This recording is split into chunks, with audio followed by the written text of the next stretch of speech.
Jungle. Audio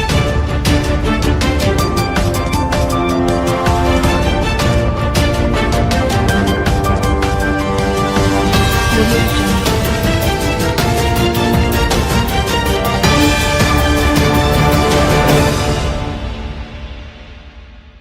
आज की ये बड़ी खबर दरभंगा बिहार से है, जहां शुक्रवार को एक चर्चित क्रिमिनल लॉयर और कांग्रेस के वरिष्ठ नेता अंबर इमाम हाशमी को 32 साल पुराने हत्या के मामले में व्यवहार न्यायालय परिषद से गिरफ्तार कर उन्हें जेल भेज दिया गया है। अब इस घटना की तस्वीर आप अपने स्क्रीन पर देख पा रहे होंगे, जिसमें कैसे वकीलों के द्वारा भी इस गिरफ्तारी की आलोचना की जा रही है। वहीं इस घटना से जुड़े एडीजे कुछ दिन पहले भी चर्चा में आए थे। अब इस घटना ने फिर एक माहौल बना दिया है, जो चर्चा का विषय फिर से बना हुआ है। इस घटना ने न केवल कानूनी हलकों में बल्कि राजनीतिक और सामाजिक स्तर पर भी हलचल मचा दी है। तो आइए इस मामले को भारतीय संविधान और भारतीय न्याय कानून के दृष्टिकोण से समझते हैं और विश्लेषण करते हैं कि इस प्रक्रिया में क्या सही हुआ और क्या गलत। देखिए, दरभंगा व्यवहार न्यायालय में शुक्रवार 20 जून 2025 को अंबर इमाम हाशमी, जिन्हें एक हत्या के मामले में अभियुक्त बताया गया था, उनको कोर्ट परिषद से ही गिरफ्तार कर लिया गया। एक्स पर उपलब्ध पोस्ट के अनुसार हाशमी ने कोर्ट में सुनवाई के लिए समय मांगा था और व्यवस्था हवाला दिया था कोर्ट, लेकिन 1 घंटे बाद वे उसी कोर्ट में एक अन्य केस के सुनवाई के लिए उपस्थित हुए।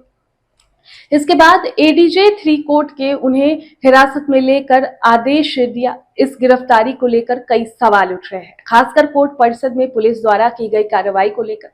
अब इस खबर में सही और गलत दोनों बातों पर हम विश्लेषण कर रहे हैं, जो हम आपसे 3 पॉइंट्स में साझा कर रहे हैं। अब देखिए, पहला तो ये है कि कानूनी प्रक्रिया का पालन से ये मामला जुड़ा हुआ है। भारतीय दंड प्रक्रिया संहिता सीआरपीसी की धारा 41 कहती है, यदि किसी व्यक्ति के खिलाफ गैर जमानती अपराध का वारंट जारी है तो पुलिस उसे गिरफ्तार करने का अधिकार है। हाशमी के खिलाफ 32 साल पुराना हत्या का मामला, जो कि गैर जमानती अपराध आईपीसी धारा 302 के अंतर्गत आता है, लंबित था। कोर्ट के आदेश पर उनकी गिरफ्तारी कानूनी रूप से उचित प्रतीत होती है। अब दूसरा है न्यायिक जवाबदेही से जुड़ा हुआ मामला है। भारतीय संविधान के अनुच्छेद 21 के अनुसार किसी भी व्यक्ति को उसकी स्वतंत्रता से तब तक वंचित नहीं किया जा सकता जब तक कि यह कानून की उचित प्रक्रिया के अनुरूप न हो। कोर्ट परिषद में हाशमी की उपस्थिति और उनके खिलाफ वारंट के आधार पर गिरफ्तारी इस प्रक्रिया का हिस्सा माना जा सकता है। अब बात करते हैं तीसरा और आखिरी का, जो कि न्यायालय की गरिमा से जुड़ा हुआ, जो इस प्रकार है।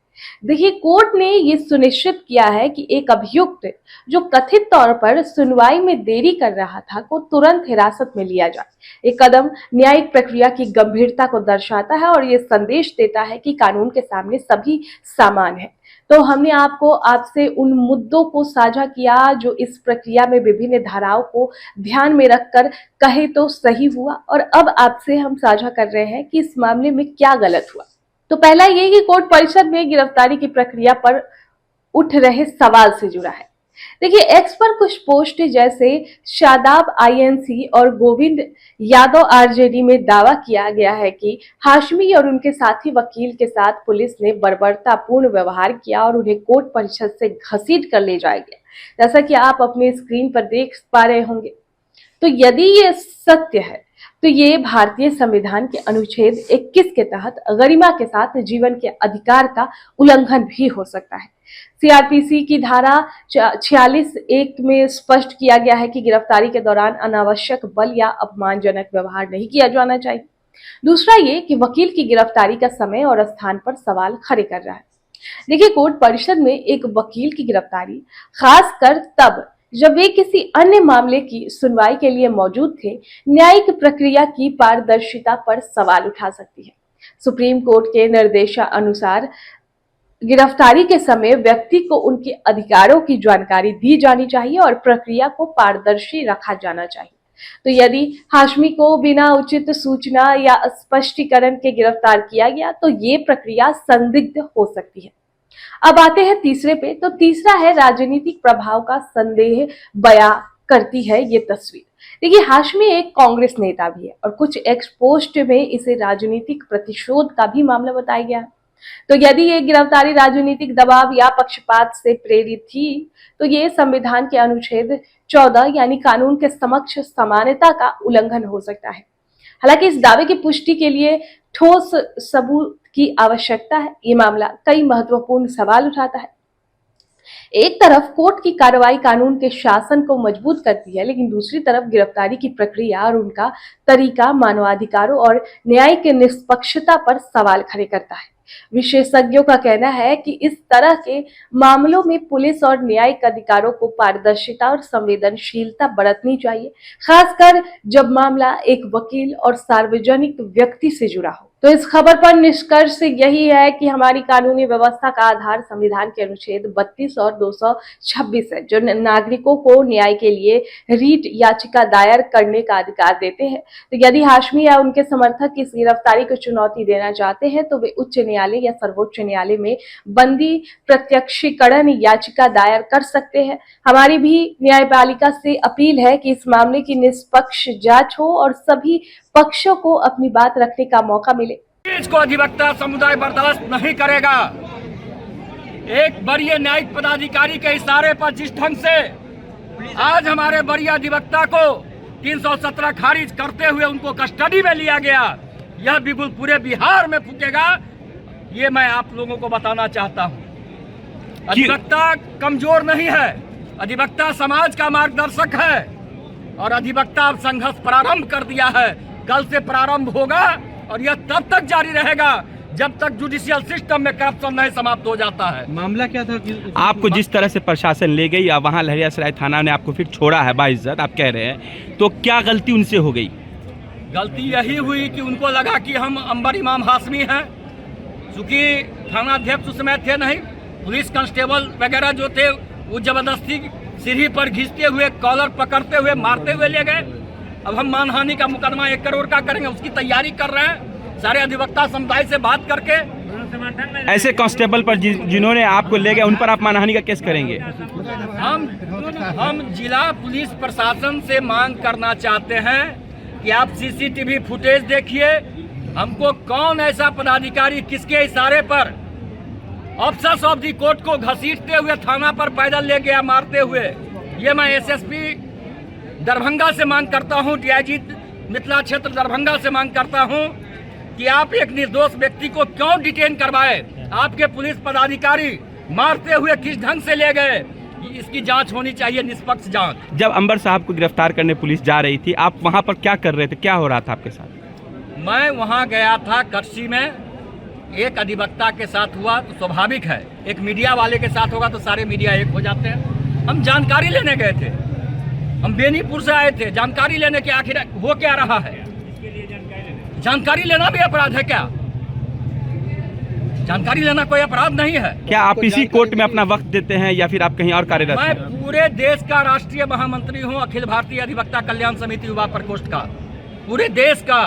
यह मामला honourable chief justice Patna high court और ऑनरेबल सीजीआई सुप्रीम कोर्ट तक यह मामला जाएगा। कल से लगातार संघर्ष हम लोग करेंगे इस मामले को लेकर, चुप बैठने वाले हम नहीं हैं। अच्छा, अब तक लगातार तीसरे वकील को इन्होंने जेल भेजा एक न्यायिक पदाधिकारी के इशारे पर। इससे पहले मुझे भी 52 दिन फर्जी मुकदमा में जेल भेजा गया, एक करण कुमार गुप्ता को जेल भेजा गया, आज हमारे वरिष्ठ अधिवक्ता अंबर इमाम हाशमी को जेल भेजा गया। कौन सा अपराध था भाई? वह रिकॉर्ड अपीयरेंस पर था, 317 खारिज होता, वो जाता वारंट पकड़ के आता, कोई दिक्कत नहीं था। लेकिन न्यायालय का जो आदेश है उसका हम सम्मान करते हैं कि न्यायालय का आदेश निष्पक्ष होना चाहिए, एक रूपता होनी चाहिए, ये हमेशा से हम मांग करते आ रहे हैं। आपके साथियों ने जिस तरह से अभी यहाँ पर शोर शराबा हल्ला किया, विरोध प्रकट किया है, अकल कार्य को स्थगित करने की बात कर रहे हैं, क्या आप इसमें सहमत हैं? होना चाहिए कार्य स्थगित? प्रजातंत्र में और संविधान में मेरा अधिकार है गलत का विरोध करना। प्रोटेस्ट हम लोग करते हैं, हंगामा नहीं करते हैं, प्रोटेस्ट करते हैं। गलत जहां होगा वहां हम विरोध करेंगे। आज राष्ट्रपति जो हमारी माननीय द्रौपदी मुर्मू जी हैं, वह भी सिस्टम पर सवाल उठाती हैं, उनको भी आप जेल भेज दीजिए। हम ऑफिसर्स ऑफ द कोर्ट हैं, हम सही को सही और गलत को गलत कहने का क्षमता नहीं रखें, और गलत को गलत कहेंगे तो आप गिरफ्तार करके फर्जी मुकदमा में जेल भेजवाइएगा। ये जुडिशियरी सिस्टम हो गया। आखिरी सवाल, आपको बाइज्जत बरी किया गया, छोड़ा गया आपके स्थल पर ला करके, क्या धन्यवाद देना चाहते हैं अपने साथियों को? हम अपने अधिवक्ता साथियों से ये निवेदन करना चाहते हैं कि जिस तरह से आप एकता दिखाया है वह एकता कायम रहे, हमारे एक एक अधिवक्ता के लिए कायम रहे, सिर्फ सुशील चौधरी के लिए नहीं। एक एक अधिवक्ता पर अगर अन्याय होता है तो सारे लोग एकजुट होकर इसका प्रोटेस्ट होना चाहिए। आप लोगों ने क्या निष्कर्ष दिया, आगे क्या होगा? हम लोग कल से कोर्ट के बहिष्कार का निर्णय लिया है और उस पर अडिग रहेंगे जब तक कि हमारे दोनों सम्मानित अधिवक्ता को रिहा नहीं किया जाता।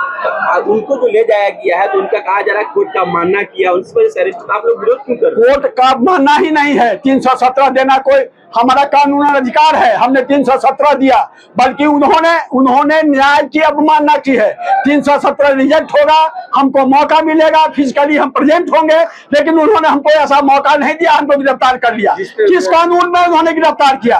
हमको ऑनरेबल कोर्ट से बेल मिला हुआ है, हम बेल पर हैं, हमने कोई टेम्पर नहीं किया, हमने कोई जुडिशियल रिकॉर्ड में छेड़छाड़ नहीं की, हमने कोई गड़बड़ी नहीं की। हमको क्यों बुला करके घसीट करके ले जाया गया?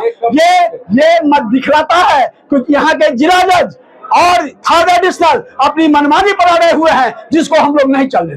ये देखा जा रहा है कि बहुत सारे साथी आपके इस विरोध में शामिल नहीं है, क्या दो खेमे में बटा हुआ है?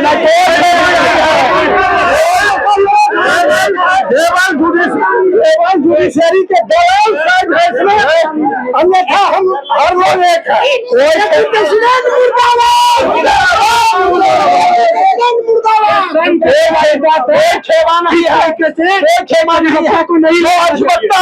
जो अधिवक्ता है वो सारे एक हैं, जो अधिवक्ता नहीं है, जूता सिलाई का काम करते हैं, वो हमसे अलग है। अच्छा, ये बता सकते कल आपने कार्य बहिष्कार का जो ऐलान किया, किस तरह कार्य बंद रहेगा? हम लोग काम नहीं करेंगे। तो इस खबर पर आप क्या सोचते हैं, हमें अपने विचार कमेंट बॉक्स में साझा करें। अगली खबर तक हमें इजाजत दें। धन्यवाद। विश्लेषण अगर सही लगे तो लाइक और ज्यादा से ज्यादा शेयर करें और बने रहे BMW न्यूज बिहार की तमाम खबरों के साथ। धन्यवाद। सूर्या हॉस्टल एक बार अपने बच्चे को जरूर भेजें। सीमांचल का सर्वश्रेष्ठ हॉस्टल, 4ठी कक्षा से 10वीं तक कोचिंग एवं ट्यूशन निःशुल्क, बेहतरीन और हर सुविधा से लबरेज। हमारा पता है दलन कटिहार। संपर्क करें 7903464641 पर। हमारा वीडियो अगर आपको अच्छा लगा हो तो आप हमारे वीडियो को लाइक करें, शेयर करें और हमारे चैनल को सब्सक्राइब जरूर करें।